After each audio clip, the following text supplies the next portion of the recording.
Hoje, em Brasília, foi entregue pelo relator do caso da cassação do Eduardo Cunha na Comissão de Constituição e Justiça o parecer com uma série de questões levantadas pelo presidente afastado da casa. Esse parecer é a última esperança do presidente Eduardo Cunha de escapar da cassação.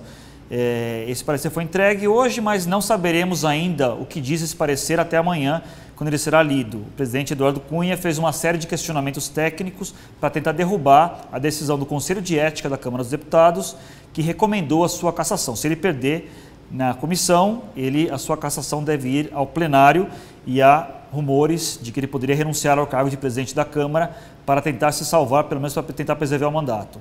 Uma outra notícia importante do dia é uma decisão de um juiz federal aqui de São Paulo, determinando o bloqueio de 103 milhões de reais das contas do PT, do ex-ministro Paulo Bernardo e do ex-tesoureiro do partido João Vacari. Esses 103 milhões de reais são o montante determinado, o montante calculado de desvio, suposto desvio, de um esquema de fraudes em crédito consignado que foi objeto na semana passada da Operação Custo Brasil. Além disso, na semana que vem, o governo Michel Temer completa 2 meses. Ele assumiu em maio. Então, nós estamos aqui para discutir esse assunto, além de outros, e eu queria fazer uma primeira rodada de perguntas aqui para os nossos convidados, talvez começando com o Celso. Qual é a sua avaliação de 2 meses bastante atribulados do governo Temer, para dizer o mínimo, tanto na política quanto na economia? Onde você acha que ele acertou, onde você acha que ele errou, e as perspectivas para as próximas semanas, talvez? Bom, a síntese do governo Temer até agora é uma boa equipe econômica e o resto é um desastre. Você tem uma equipe econômica altamente qualificada, é difícil imaginar que ele pudesse arrumar nomes melhores do que ele arrumou, mas o resto do ministério é uma fonte constante de escândalos e preocupações. Quer dizer, você tem o Jucá foi pego planejando um acordão para acabar com a Lava Jato. O primeiro-ministro da Justiça que ele queria era contra a Lava Jato. O ministro da Transparência, que ele nomeou, foi pego em gravação falando mal da Lava Jato. Quer dizer, a parte política do governo Temer até agora vai muito mal, né? Assim, o governo Temer ainda se demonstra bastante vulnerável às investigações de corrupção. Por outro lado, ele conseguiu blindar a área econômica de nomeações políticas e a equipe econômica que ele nomeou inspirou confiança no mercado, né? Quer dizer, tem esperado boas reações. Agora, Marcos, na sua opinião, essa equipe econômica sólida que ele montou, considerada sólida, se você concordar que é sólida, não sei se você concorda com a premissa, mas ela tem essa imagem de sólida, ela é suficiente para funcionar uma espécie como bote salva-vida para o Temer nesse momento em que a política é uma confusão atrás da outra?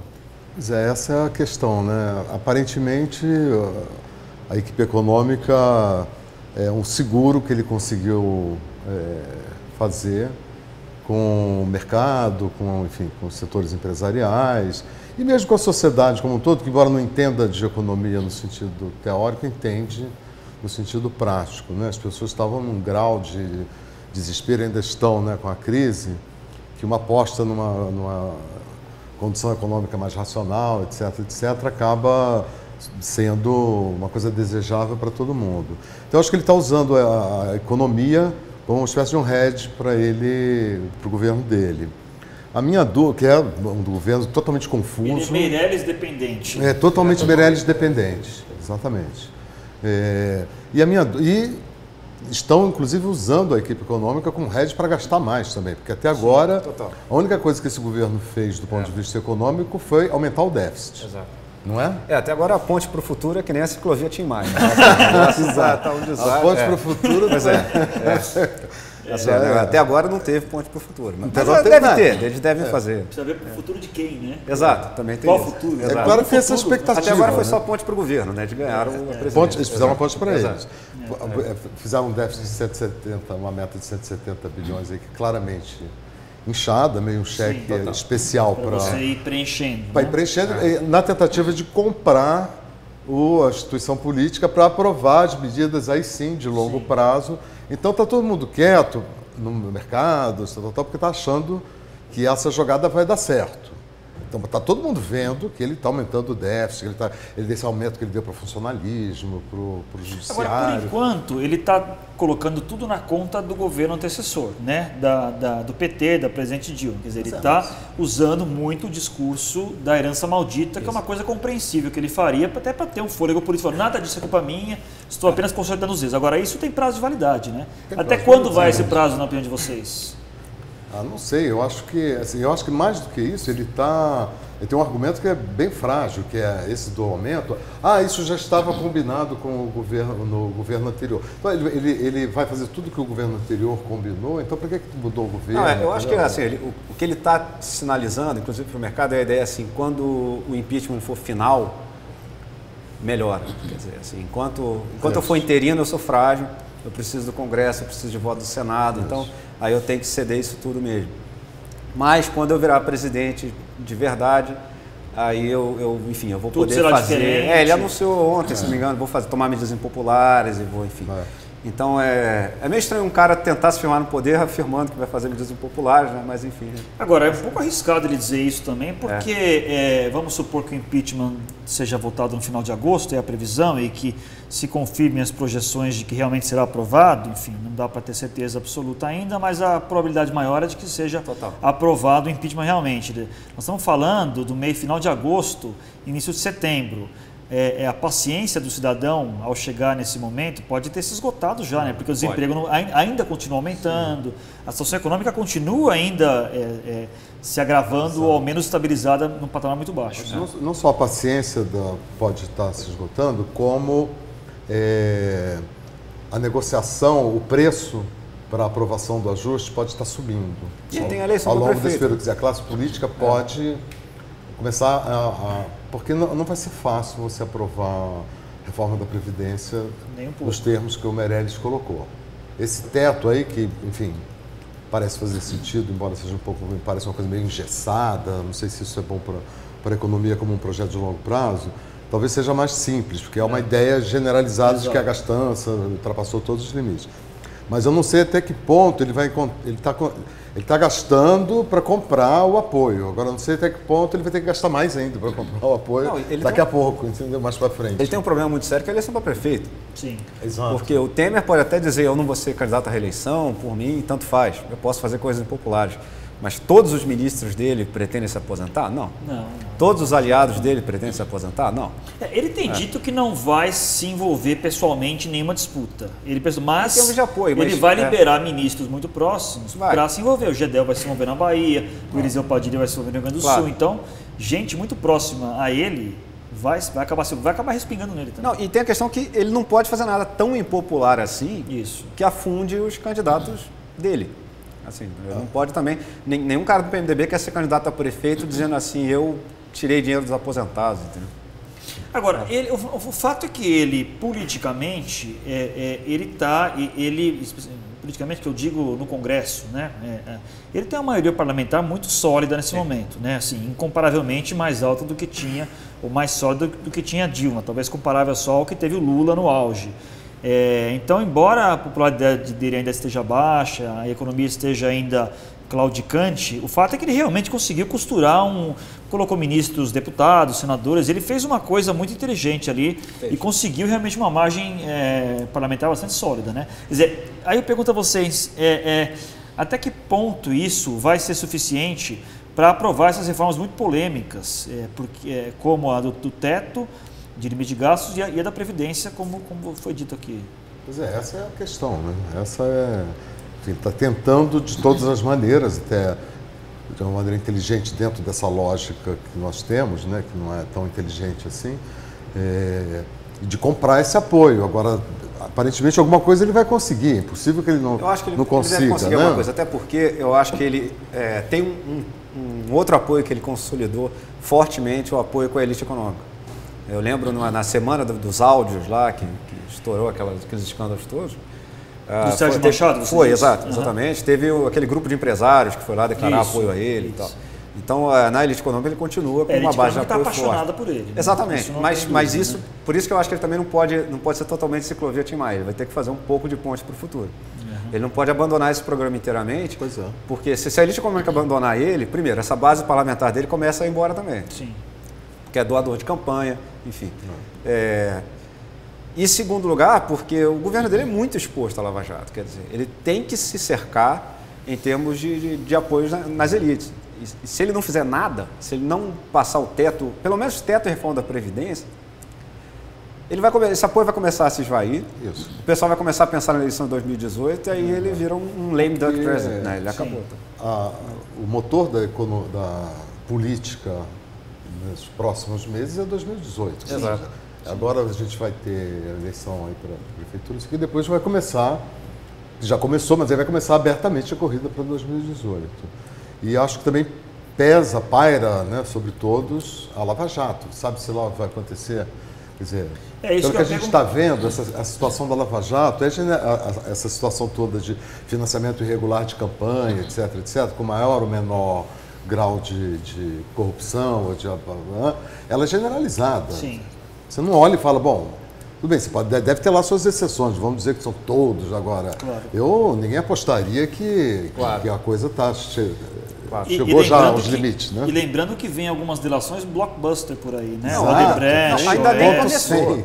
Não, ainda nem começou a bomba da Lava Jato. Assim, a bomba da Lava Jato é a delação da Odebrecht. Sim. Assim, isso tudo que teve até agora foi um preliminar, foi um aperitivo.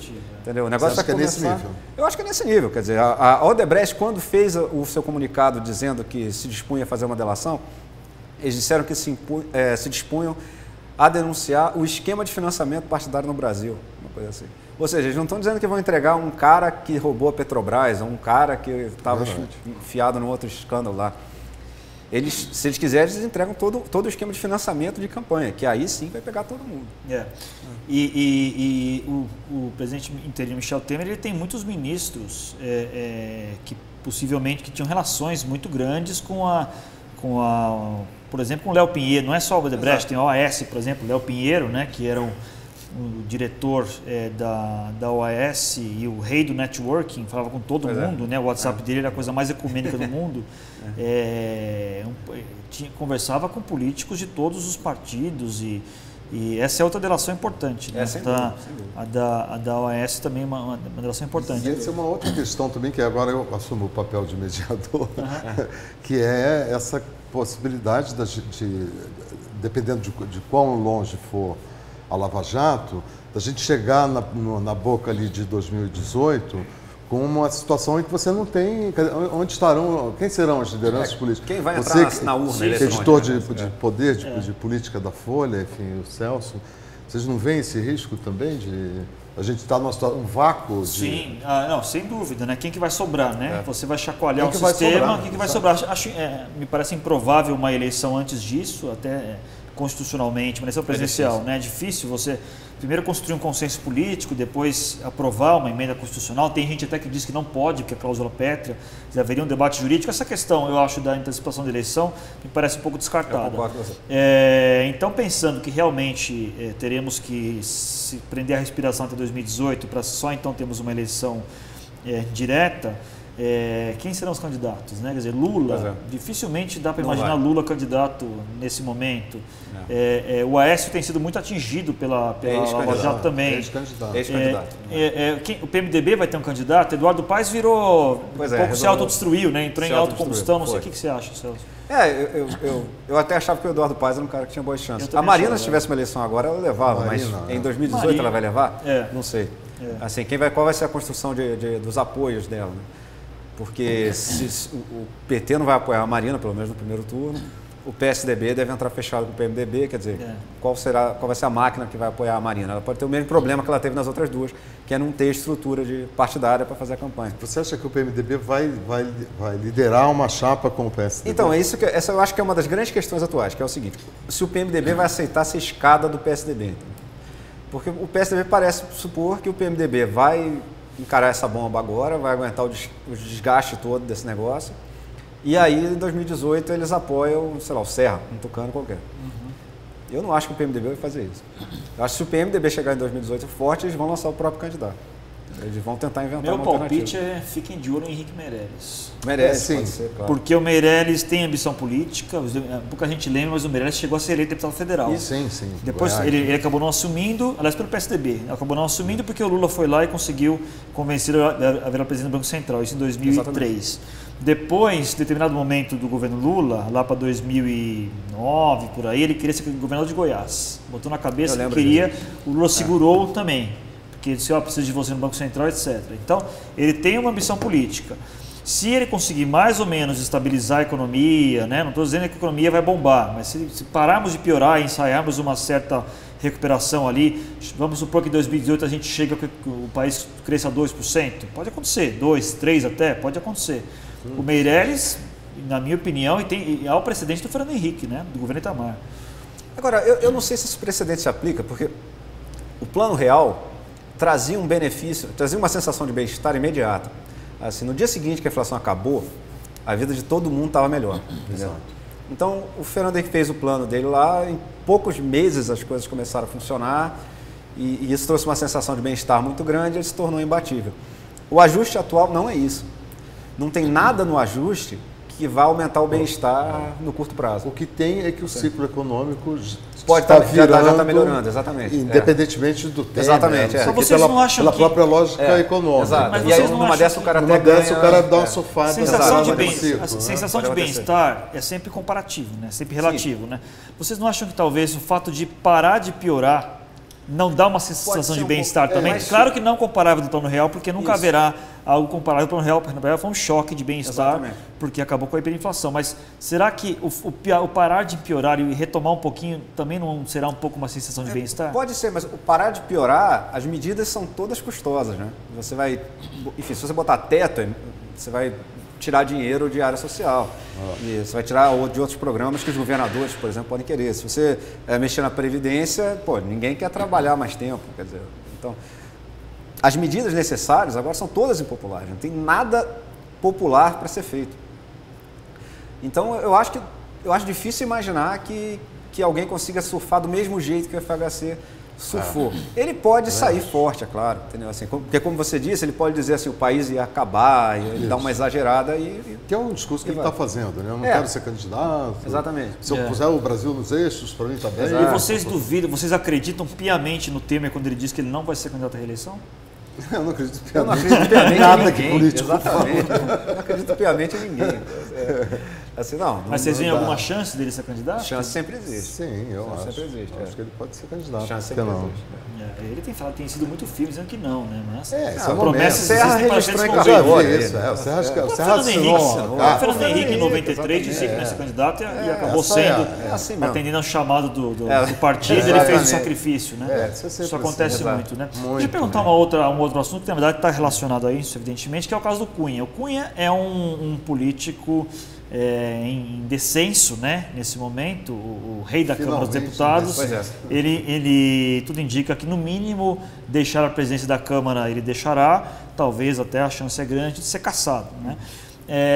Isso mais ajuda ou mais atrapalha o Temer? Mais ajuda porque ele se livra do Cunha e consegue limpar esse meio de campo na Câmara e pensar numa agenda positiva realmente? Ou isso é perigoso porque o Cunha magoado é um perigo? O que vocês avaliam essa situação? Eu acho que, eu não conheço os bastidores atuais que devem estar acontecendo, eu só garanto que estão acontecendo. Isso não tem dúvida. A ideia que muita gente cogitou seria que o governo... Bom, o Cunha foi ao Planalto semana passada, que é uma coisa de... Foi só bater papo, Exato, foram só jogar poker. Assistir a Eurocopa, né? Isso, foi isso. Então, assim, que eu acho até o fato do Temer ser obrigado a receber lá, eu achei simbólico. Assim, achei uma maneira do Cunha sinalizar... Se o Cunha fosse ao Planalto conversar com a Dilma, um escândalo... Não, eu achei que é verdade. Eu tenho certeza que o Cunha que quis fazer isso no Planalto, para todo mundo saber que ele ia lá e para sinalizar para o pessoal no Congresso. Olha só, eu estou negociando com o Temer. E eu acho que a ideia seria ele renunciar à presidência da Câmara, mas manter o mandato. Se vai dar certo, é difícil saber. É difícil saber. Na comissão de ética houve até um fato meio curioso que era...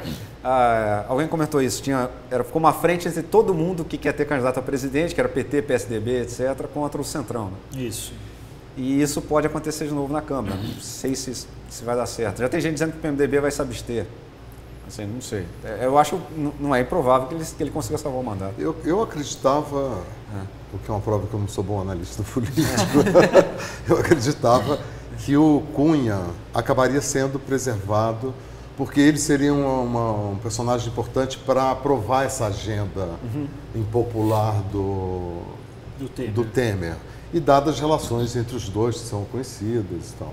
Mas acho que se tornou inviável segurá-lo, né, na verdade. Porque acho que não seria mal para o Temer ter um personagem com a força parlamentar, né, do Cunha para aprovar as coisas que ele precisa aprovar, que tem que enfiar a goela abaixo de muita gente ali, porque podem ser de fato impopulares. Não é? E vem outro perigo para o Temer pela frente aí, que é, se o Cunha renunciar à presidência da Câmara, é uma nova eleição do presidente da Câmara. Eu já acompanhei como repórter algumas eleições da presidência da Câmara, inclusive a famosa que elegeu o Severino Cavalcante. É uma confusão danada. Tem uma coisa que desestabiliza a base aliada, é a eleição para presidente da Câmara. É um campo minadíssimo. Eles brigam entre si, ali vira um ultimate fighting, ali vira um pega pra capar realmente. Só falta puxar o cabelo um do outro e jogar a pia da cozinha. Porque ali, e tudo que o Temer não precisa nesse momento é a base aliada em guerra civil pela presidência da Câmara. E já começa a se desenhar o centrão de um lado, o centrão são esses partidos médios, PP, PR, PTB, e de um outro lado o PMDB, que é a maior legenda, e a antiga oposição PSDB. Já começa a se desenhar uma confusão zona ali para o Temer administrar, né? Surge algum nome assim? Está se falando do Rogério Rosso, que é do PSD do Distrito Federal, que seria o nome do Centrão. Causaria menos briga, isso que eu pergunto. Mas é um nome. O problema dessa eleição é que é um mandato tampão, é um mico esse mandato, porque é um mandato tampão de 7 meses teóricos, porque na prática são 3, porque vem Olimpíada, vem eleição municipal, depois vem recesso, e é só para aprovar abacaxi, né? Então, assim, é um mico muito grande. E o cara que é eleito agora não vai poder concorrer de novo em fevereiro para o mandato cheio de 2 anos. Então ninguém quer pegar esse mico, entendeu? E os partidos começam a lançar os seus nomes, mas ninguém quer pegar o mico, mas ninguém quer dar para o mico para o outro também, porque é perda de poder. Claro. Mas o que se fala é esse Rogério Rosso, do PSD do Distrito Federal, ele foi o presidente da comissão do impeachment na Câmara. E, curiosamente, outra pessoa que é citada é o Joair Arantes, do PTB de Goiás, que foi o relator dessa mesma comissão. Quer dizer, aparentemente, ter sido presidente ou relator de comissão de impeachment da Ibope lá dentro da Câmara, né? Agora é uma questão para administrar, realmente. E essas votações ocorrerão pós-Olimpíada, provavelmente, né? A votação do impeachment da Dilma, certamente. Do teto também. Digo, teto e Previdência são eleições que não... Eu acho que Previdência pós-eleição, talvez. Previdência ano que vem. Teto final do ano, eu chutaria. Pós-eleição. Previdência ano que vem. Previdência depois da eleição. Previdência só depois da eleição. Acho que só 2017, acho que nem 17. Porque aí passa a eleição, não vai ter recesso, acaba. Para a gente encerrar aqui, uma última pergunta assim, na lata, para vocês, daqui a um ano. Temer será presidente ainda? 2, mais forte ou mais fraco do que é hoje? Projeto em julho de 2017. Eu acho que será presidente ainda. Eu acho que a economia vai melhorar. A economia já está melhorando, independente de qualquer coisa que alguém esteja fazendo. A economia deve melhorar, isso deve dar um fôlego para ele. Agora, ele vai gerir a maior crise da história do sistema político quando chegar as delações. Sim. Então, assim, isso vai estourar no colo dele.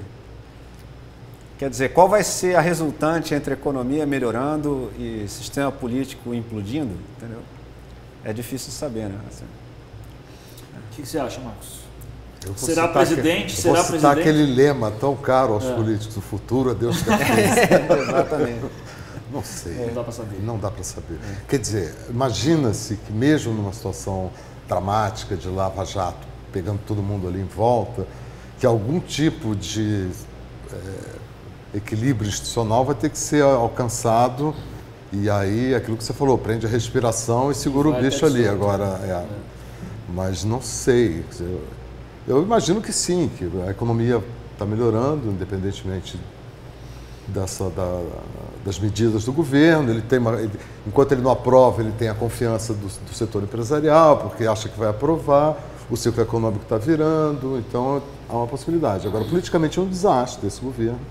Eu acho que a insatisfação também política com o governo pode arrefecer um pouco, mas também pode aumentar, porque eles fazem besteira uma atrás da outra. é um governo conservador, é um governo que vai continuar despertando desconfiança de vários setores que não se sentem representados, pelo contrário, se sentem até ameaçados por esse governo. Inclusive É uma setores situação que complicada. fizeram passeatas contra Dilma. Exatamente. Muita gente que foi na passeata contra Dilma, mas que não é isso que eles querem. Exatamente.